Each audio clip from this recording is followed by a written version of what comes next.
and happy someday. It is the morning DNA. I'm Aaron Dicer, the man of a single black shirt. She is, Danae Hughes, the woman of a million distractions.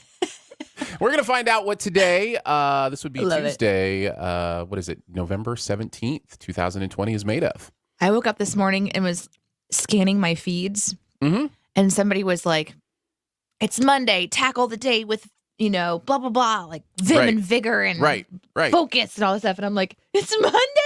Oh my God. What does that mean? I was so freaked out. I was like, was yesterday a dream? It's Tuesday. No, it my is definitely feed was Tuesday. Just old. It was an old feed. Yeah, you got to kind of update those. Yeah. Good morning, Lauren. Good morning to all those who have said good morning.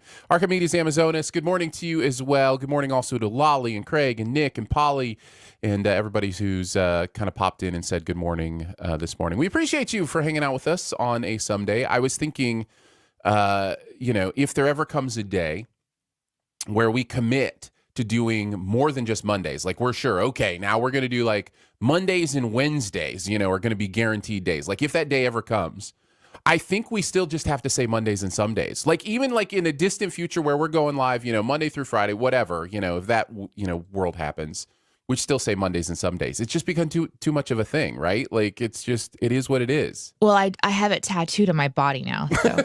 Well, that was quick. We're committed. During a pandemic, you found a way to get a tattoo. Stick and poke, man. You can do it from home. If you're brave. That's a fair point. Tattooing is something you can do on your own. What I love though? I love this like where you can do the temporary tattoos, and you can have them printed and stuff. So you can get really cool like temporary tattoos. Yeah. But you're right. We need to stick to Mondays and Sundays. It's just too good. It works well. And we're happy to do it. I checked something off my 2020 checklist yesterday. Due to close contact, I had to get a COVID test. So I'm not symptomatic, but it was important because I'd been in close contact with someone who had tested positive, that I get some sort of result. Let me just say, it's not necessarily something you want to check off your 2020 checklist. I'm not the first to say that's scraping what feels like the brain isn't a fun thing, but yeah, it happened, and I don't know if my eyes have ever watered that much, since the last time I saw a Pixar movie. Right, I was gonna say since last time you saw Up or Inside Out. Right, yeah, exactly. I think you sound different today. It's quite possible. I can definitely but I don't know feel if anyone would notice. I can definitely feel the section of my nasal cavity that was scraped around. And it is way back there. It's like, but I don't understand. It's like back far. It's like back so far. It's where like the Advil gets stuck. Like that's okay. You had some people back you up on that on Twitter. Was that even on this show? I don't even remember if that was this show we talked about that. No, it was a different podcast. We talked about how, which blew my mind, how some people will like have pills or they drink without having any water or like anything. And then some people obviously have to drink water. And then Aaron mentioned that sometimes it gets stuck in his nasal cavity. And I'm like, you're taking your medicine wrong. you don't sniff your Advil, right? Like it doesn't. I know they're connected, but how does this happen when you're swallowing? So then he told me that happened, and I asked people to give a shout out and actually say whether or not that happens. And you did. You got some support that somebody else has had that happen, or so. I mean, okay. I did not realize that was a possibility to just swallow something and have a pill go like up instead of down. Yeah, anyway. I mean, I have a rather large nasal cavity. He's here in the show. He's like, yo, that was me. See? So there's your buddy. Nick knows how it goes. Also wanted to know if they hit your brain. I mean, it felt like it. It was similar to like you get to that part in the nasal passage where you're like, oh, things don't go past here. Like, this is, but I know how to open that part of my nasal passage. Like, how to like breathe and you kind of open that up. So I was like, okay, let me open that up for you.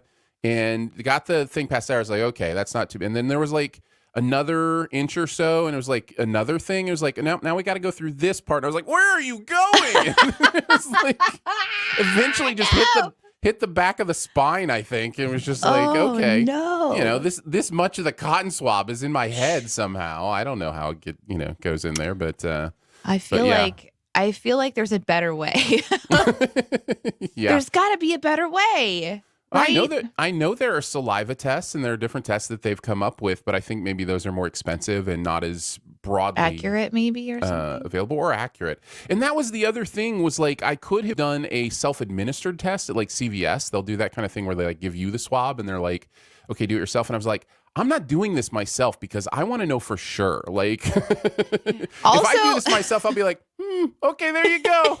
Tell me if I got COVID. Have a little boogie. Here you go. Yeah. Whereas you're like, no, now you realize that there are 7 layers to your nostril, to your Yes. cavity. If we do a Dungeons and Dragons one shot, maybe instead of it being a dungeon, it'll just be like into your nasal cavity. Well, I was going to say, honestly, I think when the cotton swab got to the second pass through, Gandalf was there saying, you shall not pass. But the Balrog cotton swab defeated him, unfortunately. Jennifer is right. Like the worst pool chlorine up the nose ×3. In fact, that's what the lady who was administering the test told me. She said, it's going to feel like, you know how when you get pool chlorine up your nose and how that burns? It's like, yeah, I've done that. That burns a little bit. That'll be fine. And so she was like, it's kind of like that. And I was like, oh, okay. And so she got back there and I was like, oh, yeah, that kind of, oh my goodness. Like it was like just for a split second, it felt like chlorine in the nose. And then for the next 9.5 seconds, it was like the worst thing I'd ever experienced. Well, yeah, because pool water is liquid. It's water. It goes up in there and it's just sort of like, the burning sensation is the chlorine as it goes deeper into your nasal passages and your sinuses and you don't realize it. This is a cotton swab. It's basically like pushing a truck into your nostril. I'm sorry that happened. Yeah, the chlorine when it's in my nasal passage doesn't claw up the walls of my nasal passage. Right. Like it's not actively rubbing against things. So yeah. Crazy. But anyways, check that one off. Thought I'd let you know. Congratulations. The rumors are true. It is very uncomfortable. Isn't that a bingo then for 2020? I don't know. What else is on the card? Well, there's been so many things. Yeah, and a lot of them are not very fun to think about. So no. Let's COVID not go testing through not go through the 2020 bingo card. That's not a fun thing. No. I'm not saying go through it. I'm saying isn't that bingo? Like if you have to have a COVID test, isn't that bingo? Don't you just automatically win? No, I don't think so. Okay. No, I think you have to get some more squares other than just that. Lolly is not incorrect. Worst thing I ever experienced. What a sheltered life. Yeah, no, I was exaggerating for effect.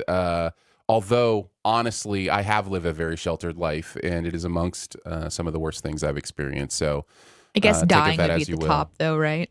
Dying was easy. Coming back was apparently difficult, but I don't remember much of it. So, but honestly, I don't remember much about dying. It was just like I didn't exist for a couple days. So, I didn't. Isn't that have encouraging everyone? In some ways, to some people, it probably is. Like that. There's. I like to think that you were put in stasis. Sure. Yeah. I mean, I think literally I was. So I you're put into a medically induced coma. Nick's right. Dying is easy, young man. Living is harder. That's some Hamilton knowledge. That's my new stick and poke tattoo. Oh, okay. That's some Hamilton knowledge. I knew that. There. I super knew that. Oh, I was going to tell you something crazy. Please do. It's not crazy. So a few weeks ago, we were talking on the show about turning on our heater, and then my daughter had like a allergy reaction and had her first like heater on nose run thing going on. Congestion, and just got a little sick or whatever. And so I think it was Matt mentioned, you need to get your ducts clean. That was coming up in the comments. Get your ducts. It's expensive, and it's the most expensive things you'll do, and you'll never know it's done. Well, we had our HVAC guy come out yesterday just to kind of check to make sure everything's going well, right. blah, blah, blah. And he comes upstairs and he says, so interesting thing, I pulled apart your machine just to make sure that everything was working well, and it looks like it's full of nicotine. What? And I was, And we thought, well, that's weird because the house doesn't smell like smoke at all. That's weird because this house hasn't bought a pack of cigarettes in forever. Yeah, it's been like 10 days. We thought it would clear out. Obviously, so we don't smoke. Okay, so that's not us. But then the house doesn't smell like smoke. And And I wonder if like the people who lived here for 20 years before us, because they were the original owners, they like lived here, had their children here, and then Right. retired here and Right. moved on from here.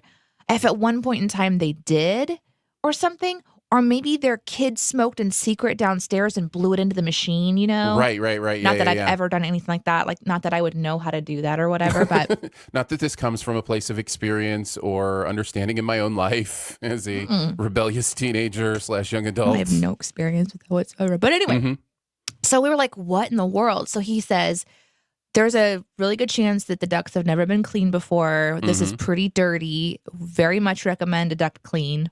So then he gives us this quote. And in the back of my head, I'm like, I was told this was going to be expensive. I'm preparing myself. It was a little over $1,000 to clean the ductworks of our house. So we're like, let's just pass for now. Right. And then he talked about this other thing called like, where they put lasers. They have this machine. They put it in your duct, and then it has these lasers that shoot out, and it purifies your air as it's coming through. That was like $500. We obviously didn't get that either. But I super want lasers in my ducts now. That sounds so fun. Yeah. Like, hey, people come over to the house. I show them around. I'm like, but let me show you the lasers in the wall. You want to hear a true story about what my brain just did? My brain just remembered that we have our guy coming over to do the annual checkup. COVID. Yeah, and I haven't it just totally crossed my mind. I don't even know when that is. I think it's this week. You can't do it. We scheduled it like a month ago. Don't do it. So yeah, I don't know. I need to let them know. It's probably happening right now. They're probably at the door right now. Don't. Lolly says, "Wait, Danae's house is haunted, and the ghost is a smoker." Gung, gung, gung. Lolly, here's what I love about that comment. My friend Jennifer, she likes to remind me that my house is haunted. I have put it out of my mind since moving in. And then she was talking with me. We were hanging out on Zoom, on video hangouts. We all get together and play games just over the computer or whatever. Right. And she brought it up again. And I was like, stop it. And now I get to tell her about the ghost smoker. Isn't that creepy though? Like you open up all the vents. It's just like this nicotine world. Yeah. I mean, that's weird. Yeah. Anyway, so that might have been part of why when the heater went on, it was such a violent reaction, is because it kicked out a whole bunch of nicotine in the air. And I might also be why I'm craving starting smoking again. Is that legit? No. Okay, good. No, I do not crave smoking again. I kicked that habit. The nicotine thing is not a great choice for like house scent. Or like house aromatics, you know, right? Like if you're going for the candle, you don't usually choose the nicotine candle. So just it's not great. I think it's good to maybe get that taken care of. You ready to shoe a dough? Yes, I'm ready to shoe a dough. All right, we're gonna do the DNA in you. We will have a D topic, that's Danae, an A topic, that's me, and a U topic, whatever you would like us to talk about, whatever question you would like answered. You can let us know in the comments wherever you are watching YouTube, Periscope, Twitch, or the other social network that shall not be named. You can let us know in any of those places. If you have something that you want us to talk about, just put a U at the beginning of the comment so that we can see it. But we'll kick it off with Danae. Danae, what is the D topic for this someday morning? Wait. Am I supposed to be prepared for something? Okay. I was really trying to think of a clever way to talk about this today, but it just comes down to this question, which is, what do you guys want for Christmas? Danae's making a list. She will also need all your addresses. She is basically going to be DNA Santa Claus this year. Oh, my God. What if we did like a gift exchange thing? That'd be fun. Yeah. Oh, but only if somebody else coordinates it, because that sounds like a coordination nightmare. Right. Listen, if you don't know anything else about DNA, we come up with ideas that we are really not willing to do. Well, not only really good ones, we actually have really good plans, but we need people to help us enact those plans. Other people have to enact those plans. We're like, fine thinking about things. It's the doing things that becomes an issue. So. Very, very, very difficult. Yeah, okay, here's why I'm asking those, because it's the question that's already popping up around the family, specifically from my parents who want to know what we want for Christmas. And they're wanting to know what the combination gift is. You know, what is Justin and Danae? What do you guys combined want for Christmas? So we're having to go through and think about all this stuff. And I think I joked around about an OLED TV. Wasn't that yesterday? Yeah, yesterday. Mm-hmm. Yeah. So I wanted to circle back to this because Aaron, I really liked your reaction to that, and I really wanted to come back and sit in that a little bit because here's what we're doing. We're like, gift, right? Depends on how big you want to go. I don't know how big Christmas is. It's kind of like if you had a wish, what wish would you fulfill? Mm-hmm. It sort of feels like that when you're asking for Christmas presents because once you get to a certain age, you're not really like getting the cool Christmas presents anymore. You're like getting $50 from your parents.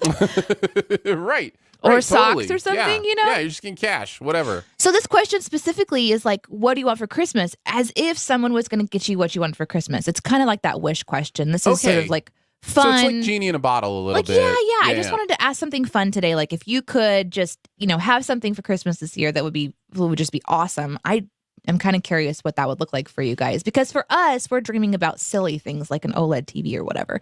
Yeah.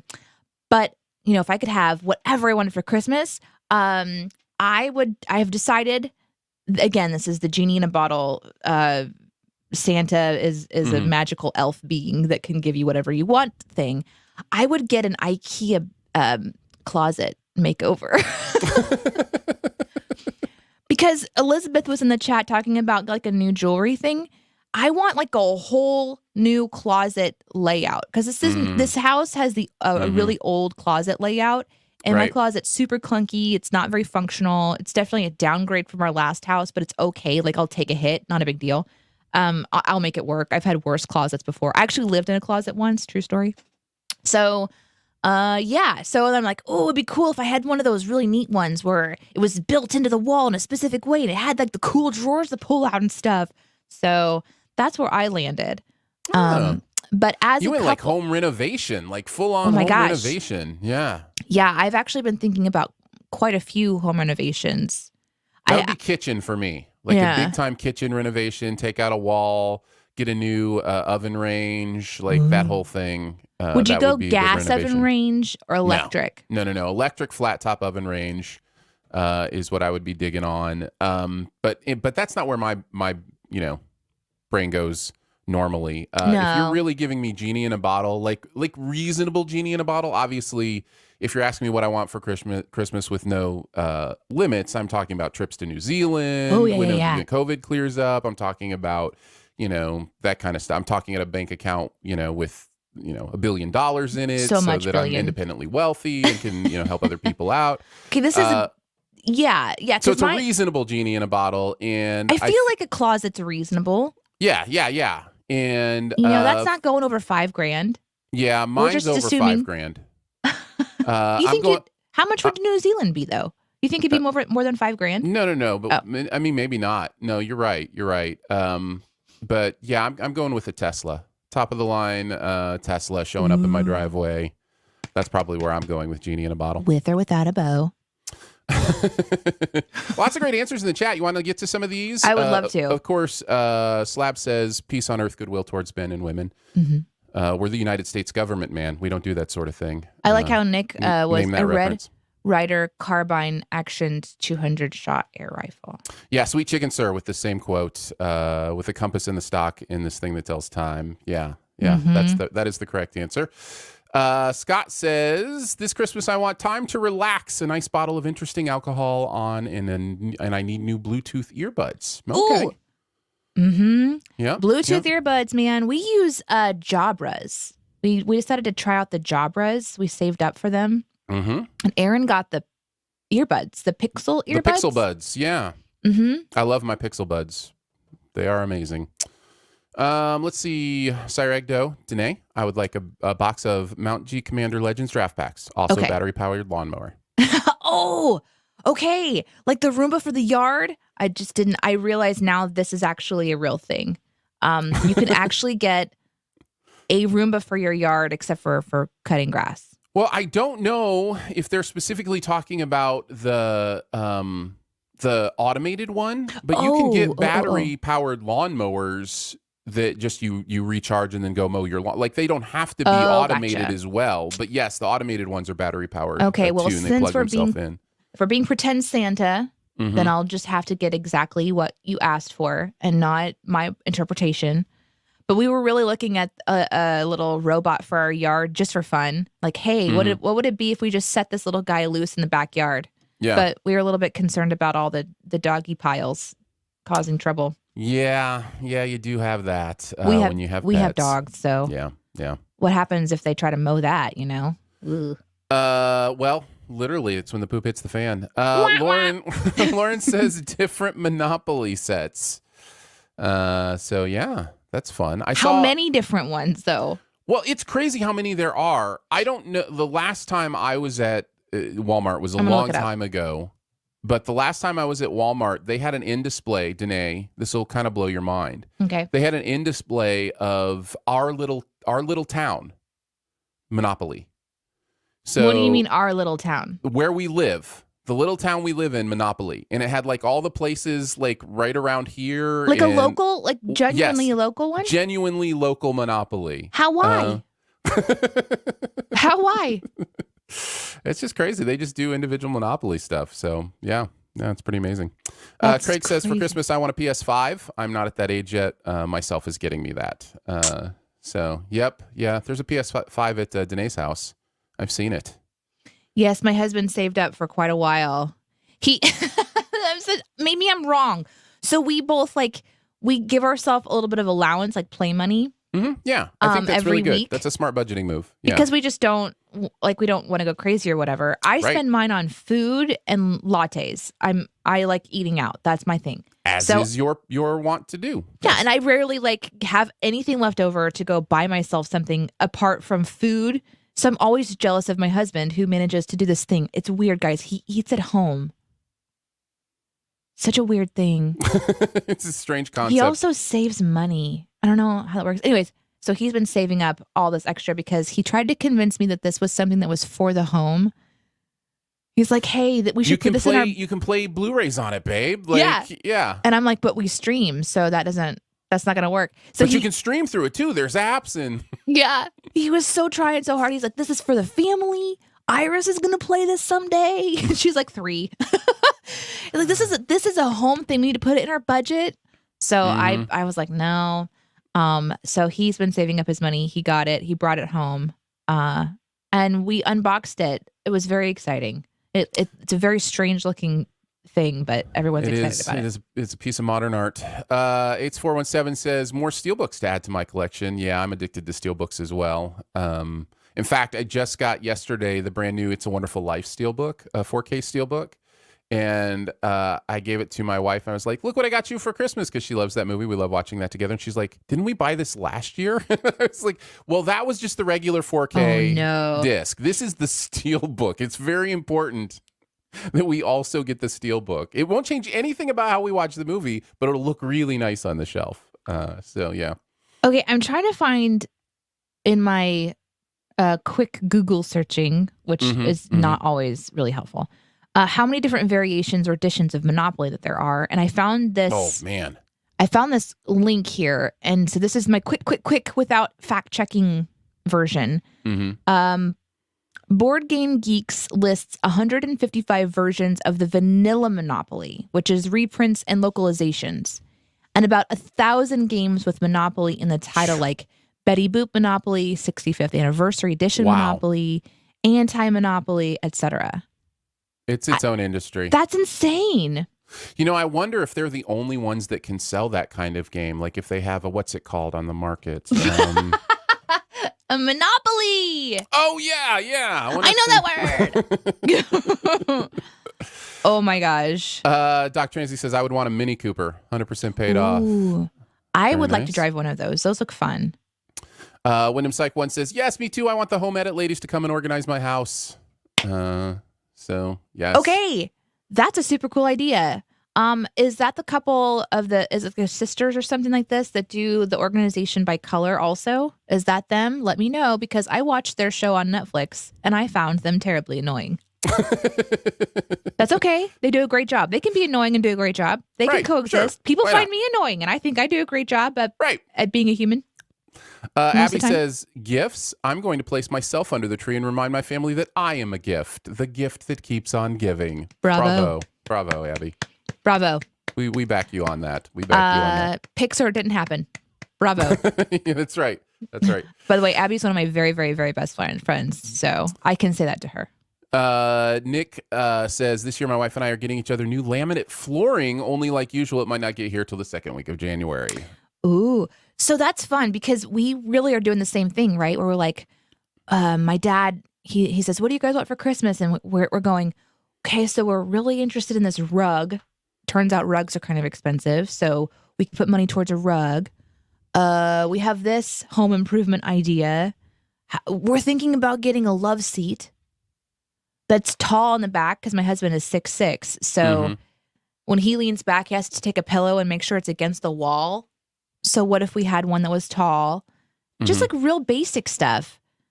It doesn't seem very fun, but having like a chunk of money to go towards a project like that is really cool. So I hope you like your new floors. What's he need to put behind him against the wall? A pillow.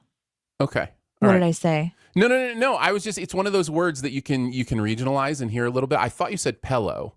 I may have a little bit. And I haven't noticed that one around here a lot. So pillow. I was kind of like, most pillow. people around here say pillow. I say pillow. I thought. Yeah, it was interesting because my brother says pillow.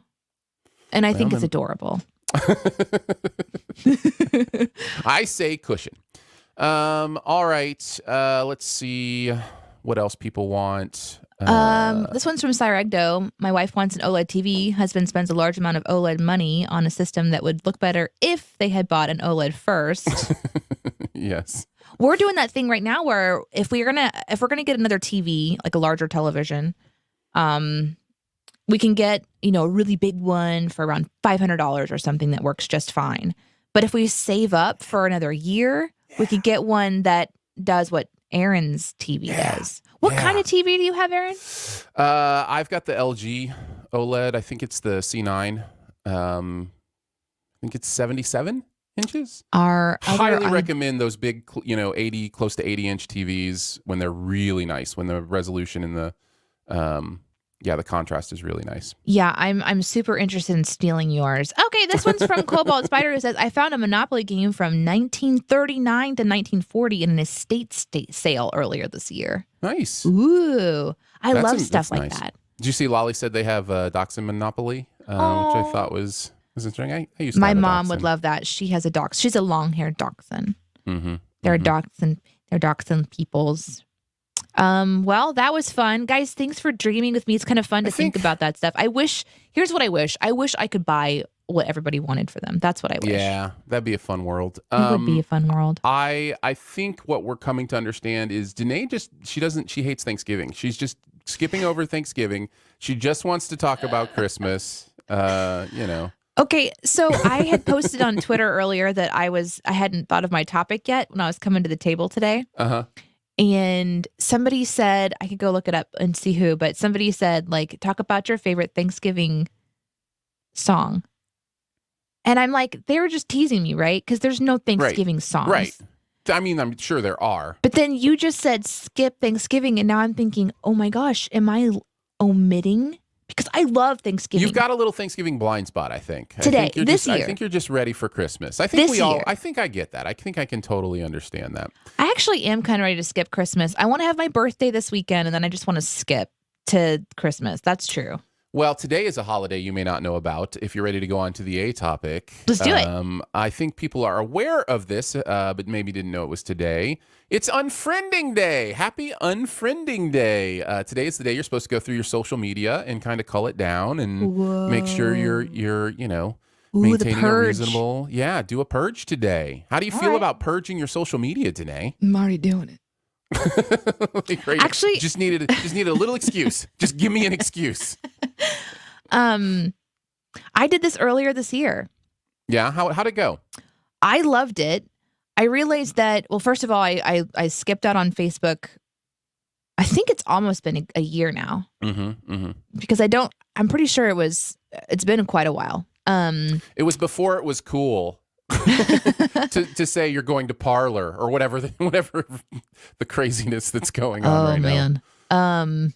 MeWe is another one that's getting a lot of more people are flooding to MeWe. I definitely have an account on MeWe. Yes. I do too, but I haven't been there. I haven't been there since I first opened it.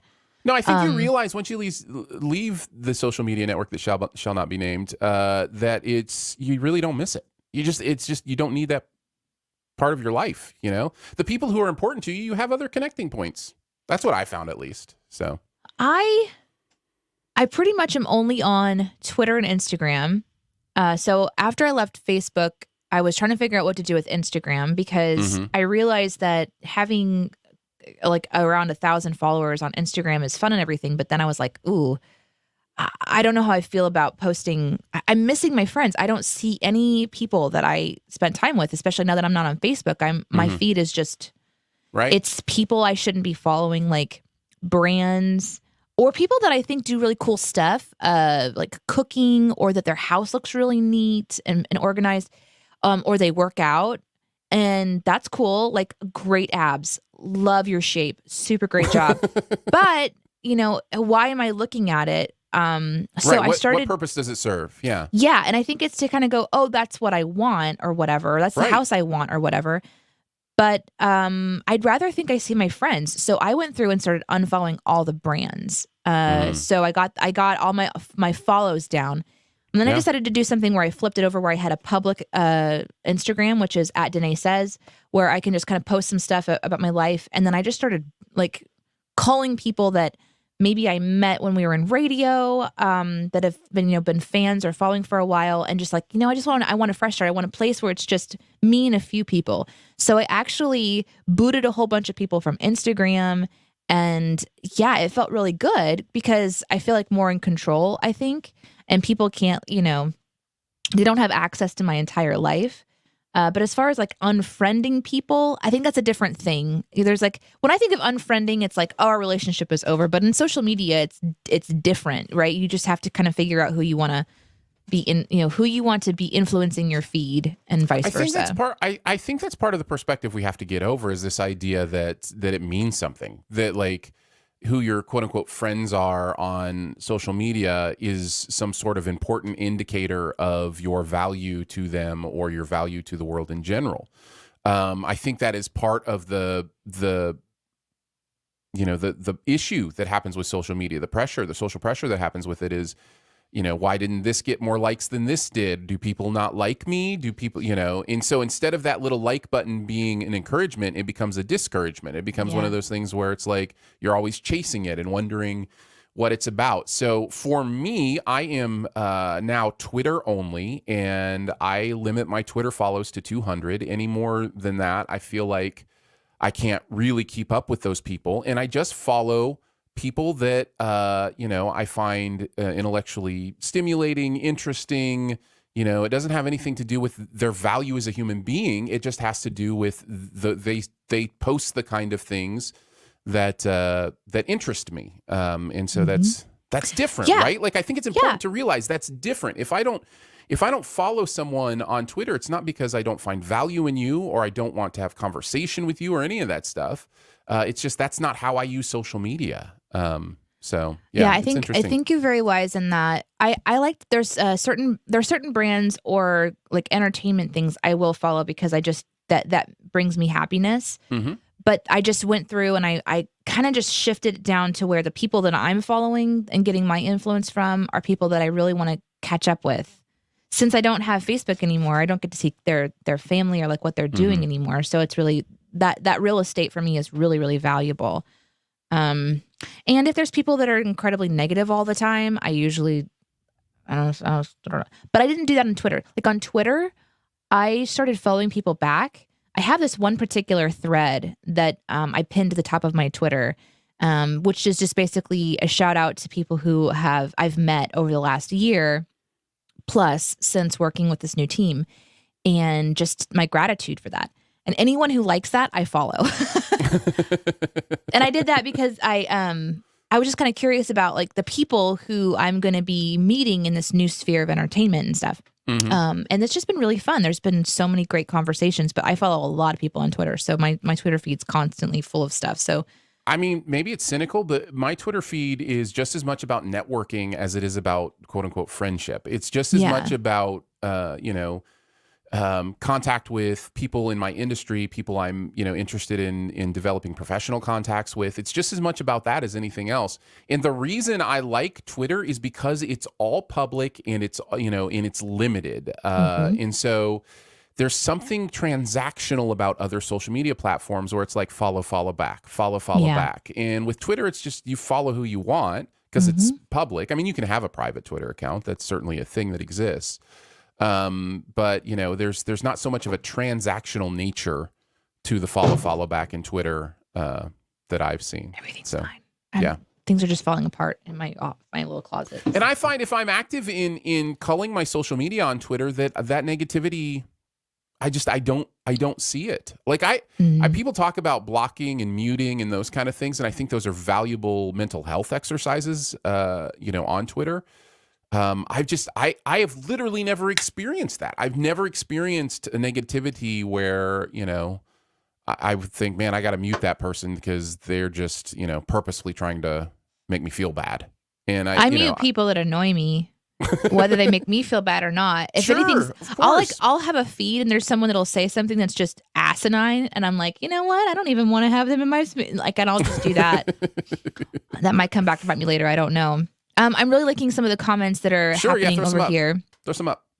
This one comes from Scott, who says, I unfriend people on Facebook if they are someone who used to be a coworker, but then they changed jobs and we aren't close. Or they're high school or college friends I haven't interacted with at all year. Great theory, because it's very similar to the idea of getting rid of things in your house that you haven't used in a year. Like if you haven't used it over the course of the year, why are you keeping it? Kind of idea. And so if there is somebody who you haven't interacted with in a long time, why are you maintaining that strange false connection, on a social media site? And again, I think a lot of it has to do with the transactional nature of it and the feeling like I need so many friends and so many likes. And there was a real exciting part to the social media experience when I first got engaged in social media, where I was like, oh my gosh, I haven't thought about these people in so long, or I haven't seen them in so long, and it gives you that feeling of being close again. But truly, when I shut up, I stopped posting on Facebook for about 6 to 7 months before I actually deleted it, just to kind of see what it felt like to just it was there if I wanted to go there, but I didn't post, just to see what happened. And what was interesting is nobody seemed to notice. Right. And then when I deleted it, nobody seemed to notice either. In fact, my family and people who do events where they're getting the family together for baby showers and stuff, I don't even get a phone call. It's like, whoa, everything exists only in this space. Now, if I wanted to get involved, I could call and be like, hey, don't forget me. But it's like, it's okay. Pandemic. Yeah. I don't know that I would go anyway. So, but it's just interesting because you kind of disappear from people's minds if you're not there. But I have been able to engage so much more in my real life. One of the things I realized is that, when I became a mom and I had this person that needs to have all kinds of things done, like decisions made for her all the time. So it's my decisions throughout the day and her decisions throughout the day. Just takes up so much mental bandwidth on top of I was transitioning jobs and all this stuff. I'm working crazy hours and stuff. I don't have time to be there catering to relationships that I hope pay off at some point when we get to see each other in the future. The people out there know how to reach me. If somebody really wants to get a hold of me, they can figure it out. Yeah. So yeah, I just kind of left. Go ahead. Wally says, I'm so lazy. I work on the assumption if everyone else purges, I will be purged and don't need to do it myself. I don't really have a social media presence anyway. Yeah, it's interesting. The whole social media presence thing is interesting too, because I was aware, unlike you, Danae, I did actually have people reach out to me when I left Facebook and say, please come back. I miss your posts. I need to hear what your crazy things your boys are saying. That kind of stuff. But it wasn't like a deluge. It was just a few people who were just I actually really enjoy your quote unquote content. And what it got me realizing is that's how I use social media. I produce content. I don't use it as, some sort of... It's like a blog or something. Right. Yeah. I use it to express myself creatively. That's just, So and you can only do that in so many places. If you have so Right. much time and so much limited creative energy, you have to figure Right. out like, what source? Well, and man, this last year, if you follow me on Twitter, you'll notice I have posted a lot less on Twitter in 2020, and so much of it has to do with political polarization. I feel like there is less of an opportunity for me to be the peacemaker I want to be, because peacemakers aren't the ones who are appreciated right now. It is drawing sides and talking about how bad the other side is on social media a lot. And so, that part of me kind of got cut off a little bit. Mm-hmm. And then there's also the performance content part of me that got cut off a little bit, because so many of these topics and things we're dealing with are so serious. Yeah. And as we've gone through, especially the whole Black Lives Matter thing and Right. and just the protests and the things that have happened, like my voice is not, I don't feel the importance of my own voice in so many of these matters. And so I've been doing a lot of listening, a lot of trying to, amplifying, listening. And so social media has really changed for me this year. Now it might get back to where I'm posting more and being silly about my movie opinions. And because honestly, social media is a place for me to do movie content. That's really, what it is. And like I said, to connect with the industry and do networking and those kind of things. But yeah, it's been a weird year for me. So it has been a really weird year too. Yeah. Especially as a content creator, like you're talking about. I was going to launch a podcast this year, Mm-hmm. and I couldn't do it. I came to the microphone 6 times and recorded like the first episode 6 times. And every time, whenever I would listen back to it, I'd be like, I can't do it. Yeah. This is just not the year to launch a podcast when there's so many other voices that need to be heard. So yeah, what an interesting year it's been. Yep. Something Polly said from Facebook, but Facebook still has a great use. The groups that I'm involved in are awesome, like F1 and model building. It's fine and it's easy to ignore politics. That's one of the reasons my husband can't see himself leaving Facebook. He is part of a massive fantasy baseball group that has 2,000 people in it, and he's the admin of it. So he's really involved in those groups. That's the part I love about social media, is when you find your tribe and you can play, get to play or talk. Yes. And Scott said the same thing. Twitter has been that for me too with movies. Like, yeah, that is how I use social media, is to connect. If I'm connecting with people I don't know, it's people I don't know who are as passionate about the things that I'm passionate about. I think that is a valid, valuable way to experience kind of what goes on. I heard someone say the other day they think Facebook groups has basically saved Facebook. I think so too. The exodus would have been even I agree greater. Completely. So Scott uses it for church, for groups.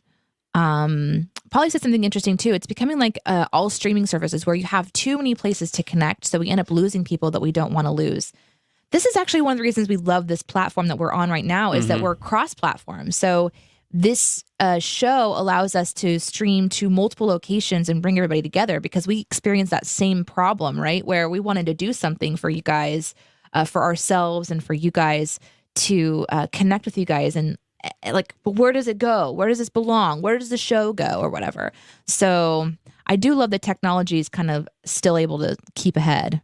I want to address something else I'm kind of hearing in some of the comments, and you said it, Danae. You said, there was this exciting thing when social media started about re-establishing contact with people you hadn't had contact with in forever, and that kind of thing. And I don't want to dismiss the value of the beauty of reconnecting relationships. That really is a beautiful thing.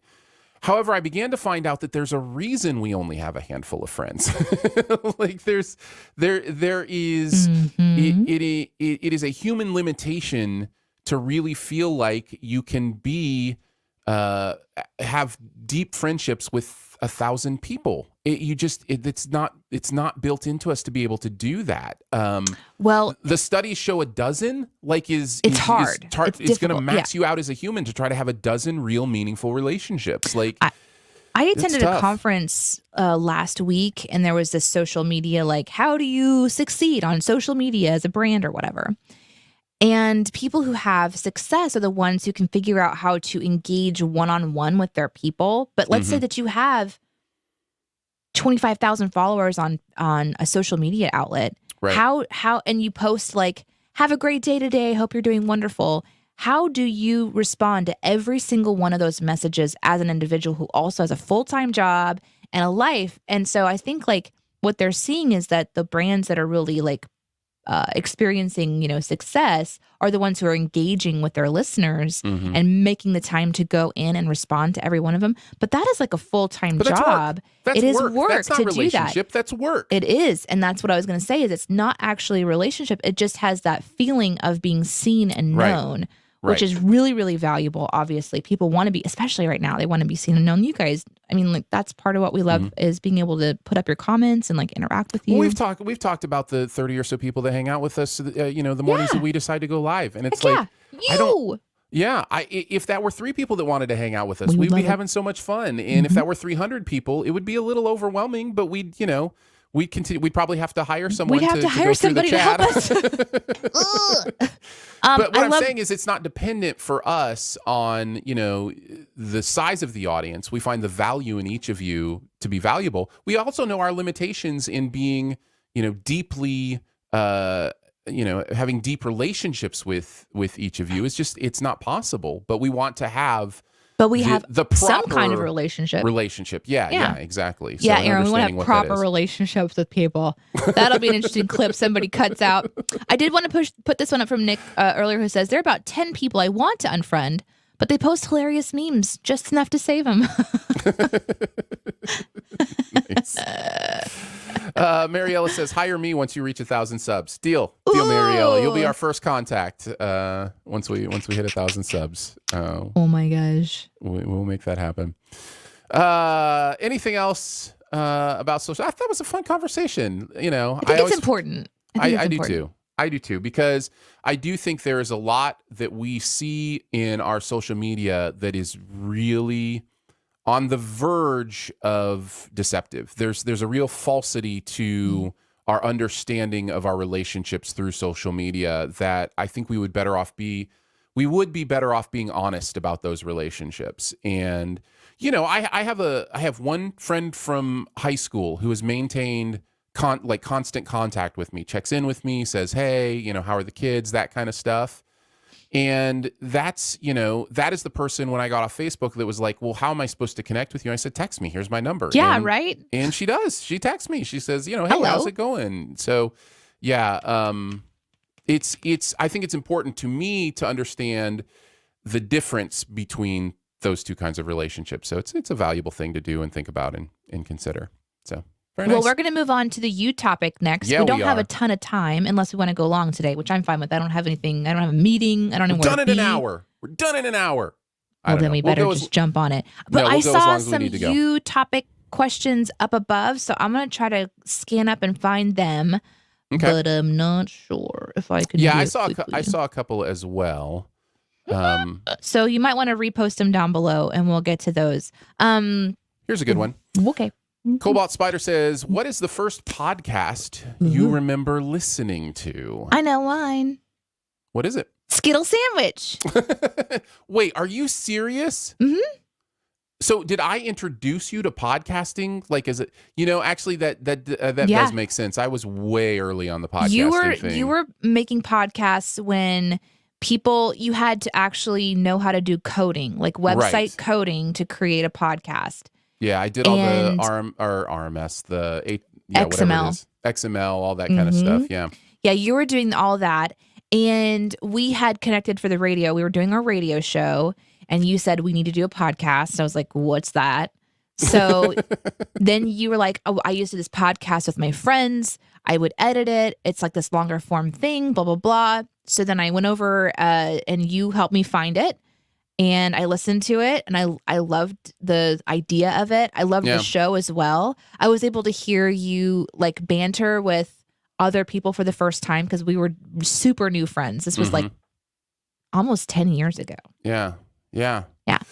We started Skittle Sandwich in like 2007, 2008. That was the first podcast I ever did. I don't believe it's available anywhere. You can find the blog post about the episodes, but the episodes themselves, I think, have been purged from Apple Podcasts. I have them all. I re-listened to one recently when I was considering maybe putting them up again. Like, just like, hey, here's the past. And I was like, I think maybe it's okay that these aren't available. I don't know. It's a weird thing going back 13 years and hearing yourself. Yeah. Not just because the, delivery has changed, professionalism has changed, like all that stuff. I don't care about that stuff as much as the fact that, some of my views and my beliefs and the way I talk about things has changed. And I don't feel like I said anything that like I'd get canceled for or anything. I was never that person. But at the same time, there are some things where I'm like, man, I wouldn't treat that so lightly right now. You know what I mean? Like it's just, we've grown and I've grown and matured. And I think most people are mature enough to understand that. But at the same time, and I don't know. So I kind of go back and forth on putting those in the public ear. But I think it's okay. Well, honestly, that's one of the reasons why I was okay with just shutting down my social media feed. Yeah. The things that I have thought in the past don't represent me today. I want people to know me who I am today and let me kind of share my stories and what I've learned over time. Yeah. Like I'm not like, I don't think ashamed by them or anything. I just think it's more like, isn't it kind of being a good human to adapt your views and listen? I've always been adaptive and somebody who kind of evolves. So yeah, the content, and we think about that with Shoe the Dough as well. This very show, essentially, our podcast, Shoe the Dough. It's like you can go back and listen to episodes from 2012 that we would approach completely different today. And we've had conversations like, are we okay with this content? So I think it's okay to let Skittle Sandwich go, but that technically is the first podcast I listened to. 32 episodes of Skittle Sandwich that we produced. And man, that was a good time. I love those people. Matt and Sarah were my co-hosts. And I miss those guys for sure. We had a lot of fun. So that's a good choice. For me, I think it was probably Twit. This Week in Tech was probably the first podcast I listened to. Of course. So there were a few like pioneers in the podcast space that kind of got me interested in that, and that was one of them. And it was just this idea that there was a free market for audio content that was just like, it's like a swap meet. It was just like, it was underground. It was very appealing to me. We talking about the podcast back in the day? Yeah. It was very much like this. And honestly, you won't hear me thank Apple for a lot of things, but honestly, Apple is the reason that podcasting has even become what it is today, which still has a long way to grow and a long way to go. But they very early on were like, we can be a place where people can find these things easily.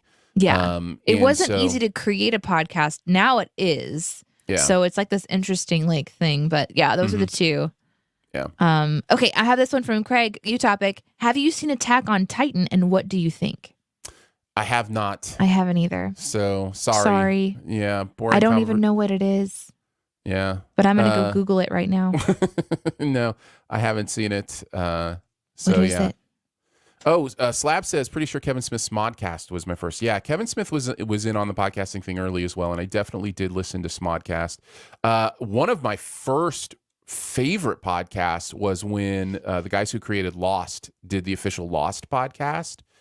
And that was really fun and really kind of marks a transition in like creator content and creator internet interaction. Lost is the show that bridges the gap between like fandom circles being more underground and fandom circles being online, and just kind of the different positives and negatives that come with fandom finding its voice. And you can watch it impact Lost through those seasons where they start interacting with the fans start interacting back, and they start changing things on the show based on those internet reactions. And so, well, and I think in some ways harming the show because that's true. They're starting to adapt their creative vision to the fans, then recapturing their creative vision, and then the fans not liking that they're not listening anymore. Like hey, Aaron, it's the loop. It's that loop, man. It's a really interesting, So you can see that a lot with the Lost stuff. And the podcast was a big part of that. Damon Lindelof, still one of my favorite creators, was great on that podcast. So yeah. Attack on Titan, I probably won't watch it now that I've looked up into it. It says it's not super scary, but it's gory and dark with character death. So if giant monsters running around eating humans is scary, it's not for you. Okay. So unless I looked up the wrong thing, that's probably not my jam. Yeah. Let's see. Scott asked a topic that was asked yesterday. What's your favorite Thanksgiving side? So go back and watch that. But then Lolly updates it to say, since we're skipping Thanksgiving anyway, what's your favorite Christmas food? Oh, Christmas food. I like all the food. Christmas ham is kind of the one that's known as like your Christmas dinner. Clam chowder. What? We have, so Christmas Eve is when we used to do our massive, like, extended family get together. And because there are so many people, we didn't do like a massive meal. We would do that at Thanksgiving. But for Christmas, it was always like hors d'oeuvres. So it was like cold shrimp, that you can dip into the shrimp sauce. Yes, and definitely dig the shrimp. Cheese and cracker plates with different kinds of big one. Fish and things that's on the side.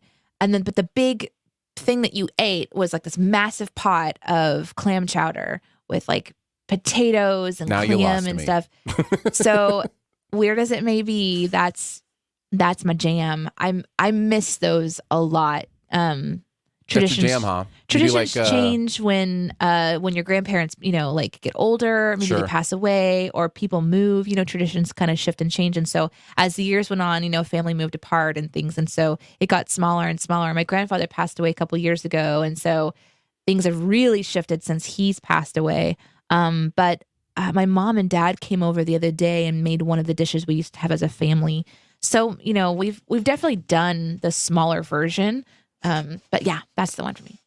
Very nice. Clam chowder is your jam, which you may not know this. Danae loves peanut butter and clam chowder sandwiches because it's definitely her Delicioso. jam.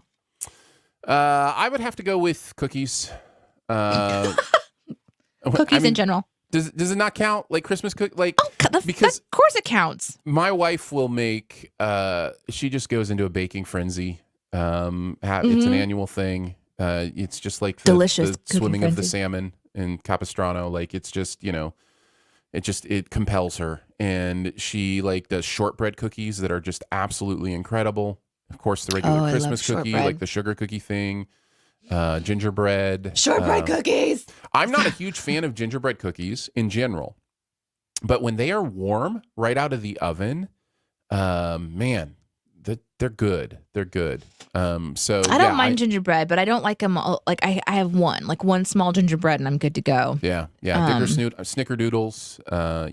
Yeah. There's a bunch of great Christmas cookies. I really love this comment from Slab. It says, "Doesn't everyone know about Christmas clam chowder?" Okay, so my family is from like the like Northeast. That makes sense. And they say chowder, so that really made me happy. Thank you. Oop. Very nice. Well. I accidentally clicked on this comment. So here's from Scott, who says, my family does a Christmas cookie frenzy as well. Totally on purpose. Totally on purpose, Scott. Shortbread cookies are the best. They are good. They're very, very good. Well, thank you very much for hanging out with us this morning, this Sunday morning.